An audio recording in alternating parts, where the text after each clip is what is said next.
did great, and Hashem supported just like the Torah says. Okay. Very similar to what the Bach writes. Bach, one of the great commentators in the 1600s, he says there's a very fundamental distinction between the holiday of Purim and the holiday of Hanukkah. And we celebrate those holidays in very different ways. We always eat plenty of food. Is it a humantashen, is it a latke, doesn't make a difference. We eat all the time, but there's still a difference in how we celebrate. Purim, it's much more physical. You have an obligation to have a festive meal. You get together with family, you have an obligation to drink. Hanukkah, there's no official obligation to have a festive meal. We light candles, we sing songs. Very different celebrations. Explains the Bach, because there were two threats that were really polar extremes. The threat at the time of Purim with Achashverosh. Achashverosh said, based on Haman's prodding, I don't care what level religiosity a Jew is, I don't care if they view themselves as Jew or Gentile, anyone with Jewish blood I want dead. That was the plot of Haman and Achashverosh. So the lives of every Jewish human being was in danger. Therefore, the celebration in Purim is a physical one. We were saved physically. Let's celebrate through the guf, the body. In the times of Hanukkah, if you were to go to the Greeks and say, we want to embrace Hellenism, we want to be just like you, we're doing that surgery to reverse the circumcision so we can look and play sports just like you, they would have welcomed us with open arms. They didn't want to kill you because you were biologically Jewish. They didn't want you to practice Judaism. If you would throw that away, okay, welcome to the club. So the threat was never a physical one, it was a spiritual one. Therefore, the celebration during Hanukkah is more of a spiritual celebration. So we're not looking back into history and saying, we're so happy because we beat them. That's great, we beat them. The main thing we're celebrating is that we were able to stand up for Judaism. We didn't just go into the night and fade away and say, I don't want to risk my life. I'm willing to give my life for what I believe in. Now picture for a moment if you were actually living in 165 BCE and you get a phone call from Matisyahu, who is your uncle.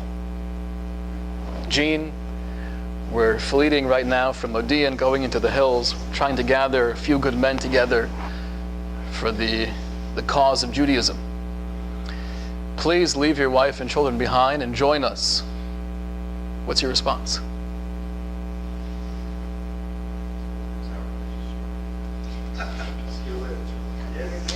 Some would say crazy. I'm so happy you're doing that, and the best of luck to you. I gotta run. Anybody here? Some would want to run away. I can't take it at home anyways, I'll join you.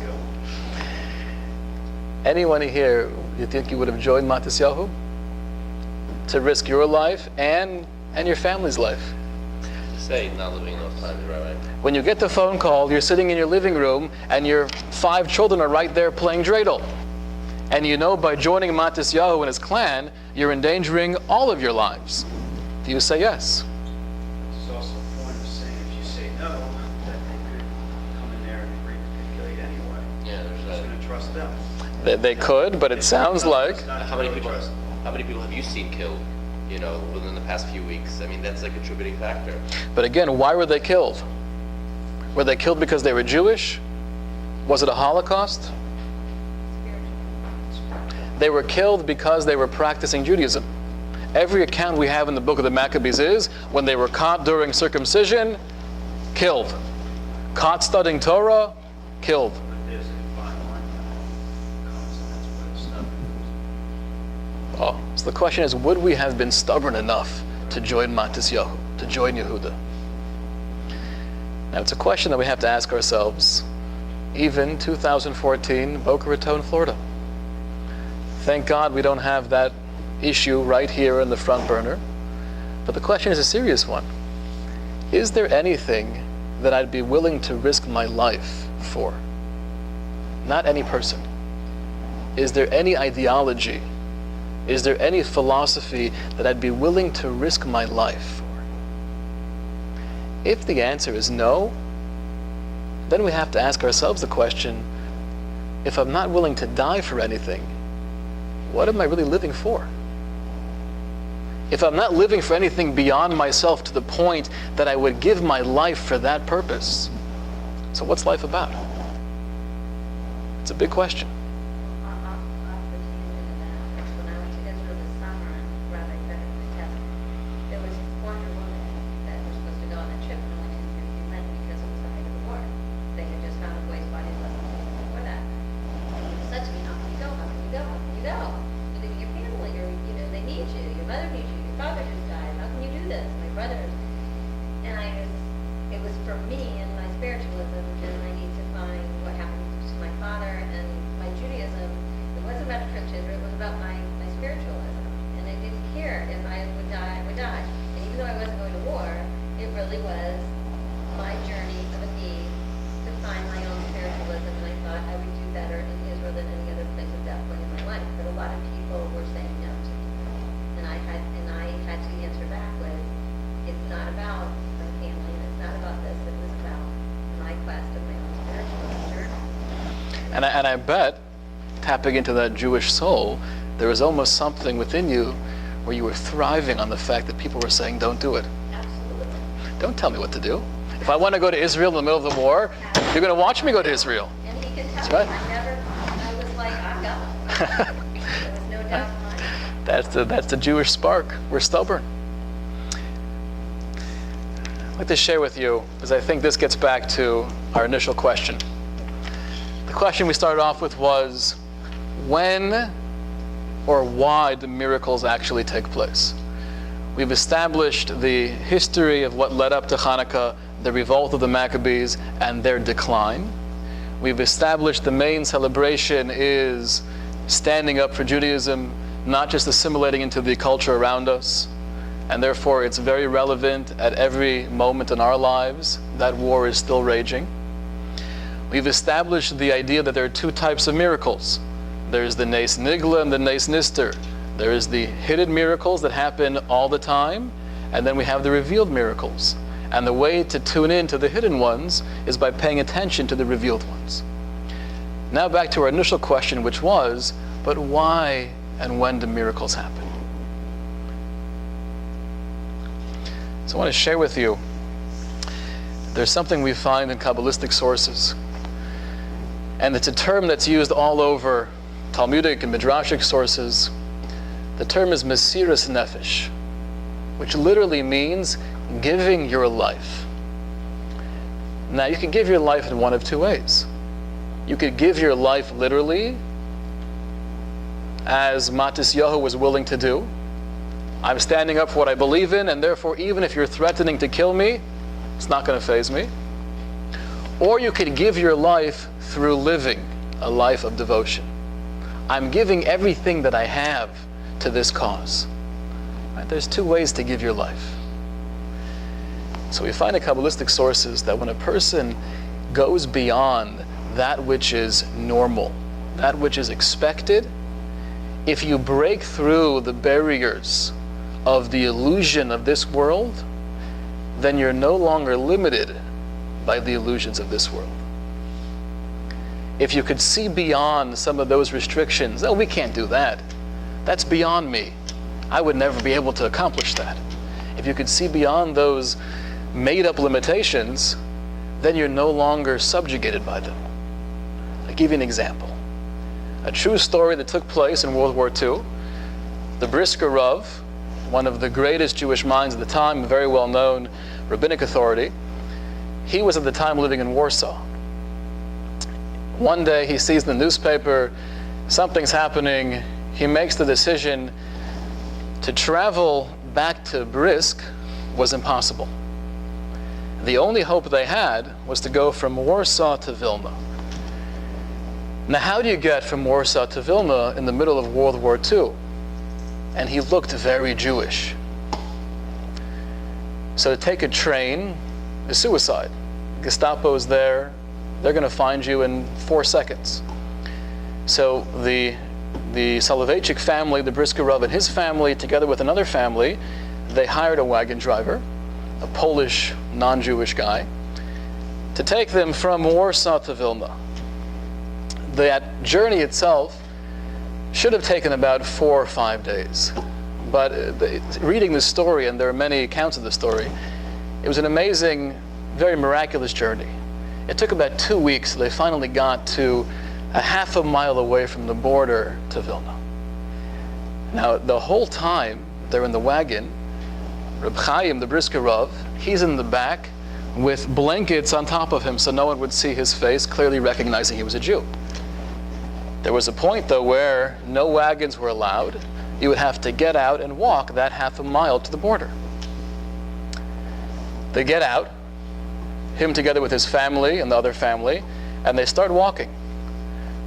4 seconds or so after they start walking towards the border, 2 SS officers approach him, and they say the line they said often, "Show me your gun, show me your money," and they start harassing him.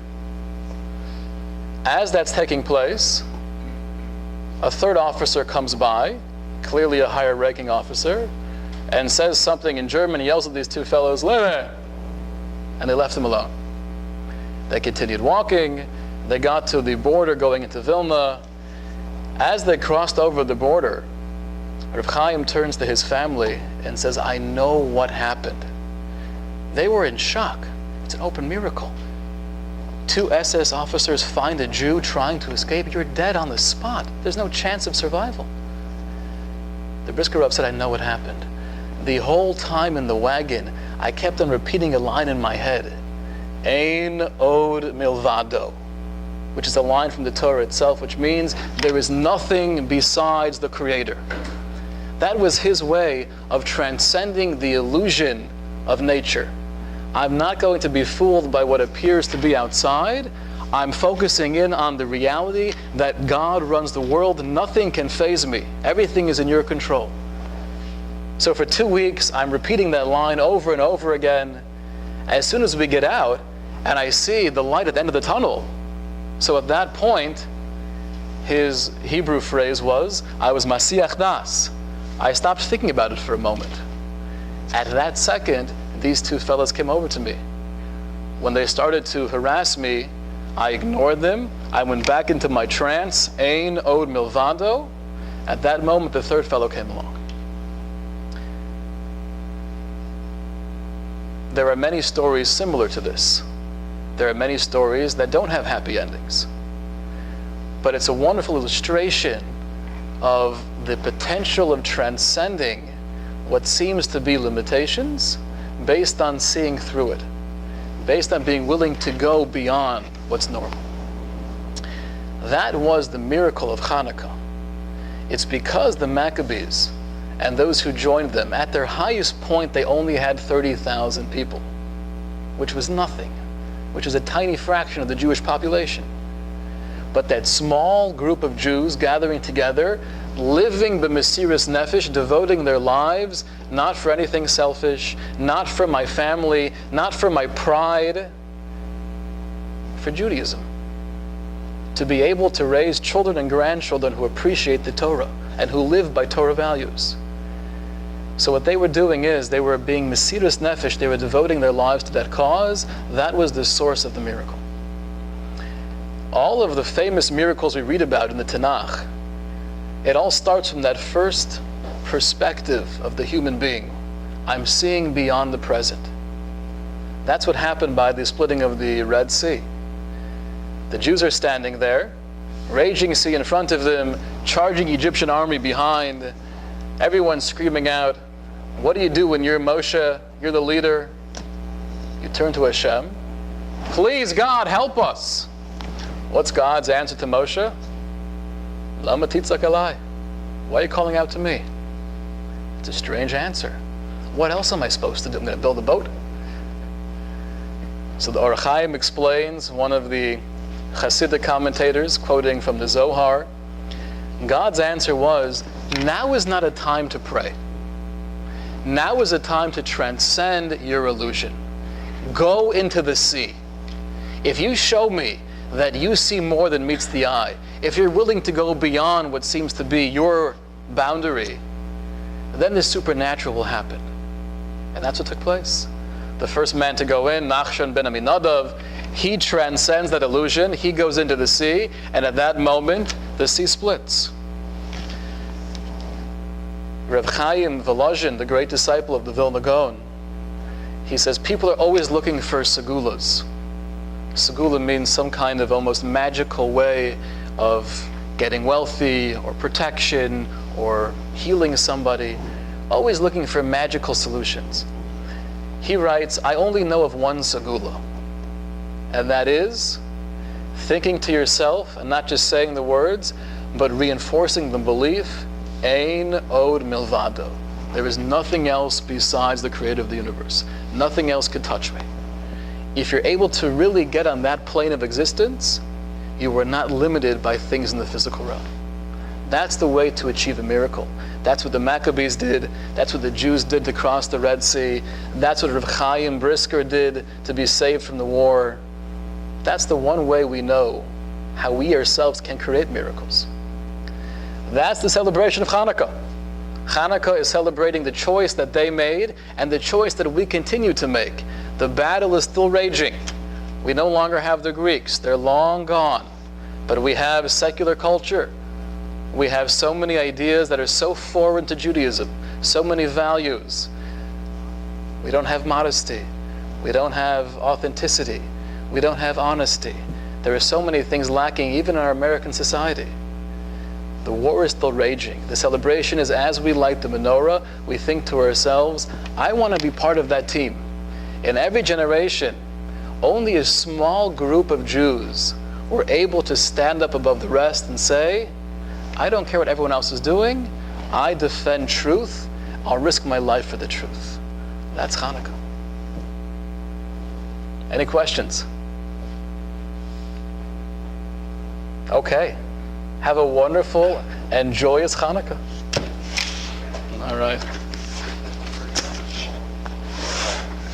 Yes? What Purim can be compared to Nazism and communism?